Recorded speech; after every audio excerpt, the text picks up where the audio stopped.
Après la lecture du livre des Actes, passons aux lettres, aux épîtres. Et que trouvons-nous ici? Simplement, tout l'ensemble de l'enseignement qui concerne la nature céleste et spirituelle du peuple de Dieu. Il est appliqué à toute une variété d'aspects.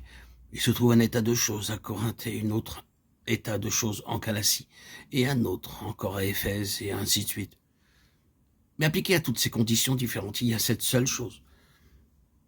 C'est l'intention de Dieu d'avoir un peuple spirituel et céleste. Toutes les lettres ont été appliquées à des situations différentes et avaient ce seul objet en vue.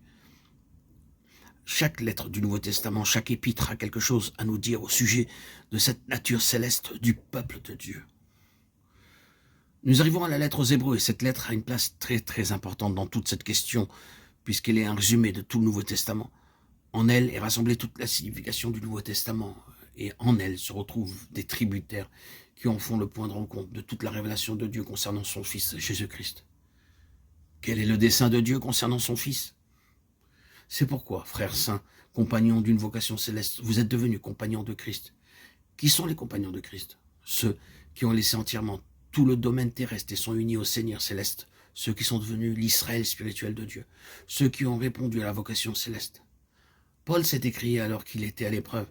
Dès lors, roi Agrippa, je n'ai pas été désobéissant à la vision céleste. Acte 26, 19.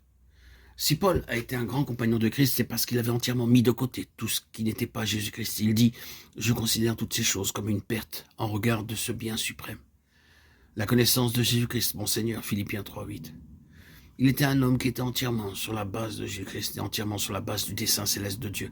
Tels sont les compagnons de Jésus-Christ.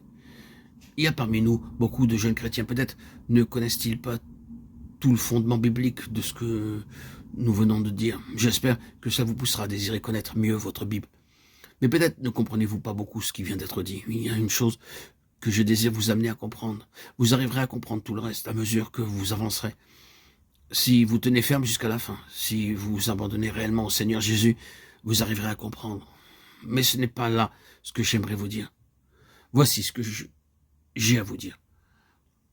Ce que j'aimerais que vous réalisiez, c'est que vous possédez un Christ infiniment plus grand que vous ne l'avez jamais imaginé. Le Christ à qui vous êtes donné est un Christ très grand. L'appel de Dieu auquel vous avez répondu en acceptant le Seigneur Jésus est un appel infiniment plus grand que ce que vous vous êtes représenté. J'aimerais simplement que vous gardiez maintenant cette impression. Oh, je suis entré dans quelque chose d'immense. C'est assez grand pour remplir toute ma vie. Ne nous inquiétons donc pas si nous ne comprenons pas. Mais réalisons combien notre Seigneur est grand et combien grande est notre vocation céleste.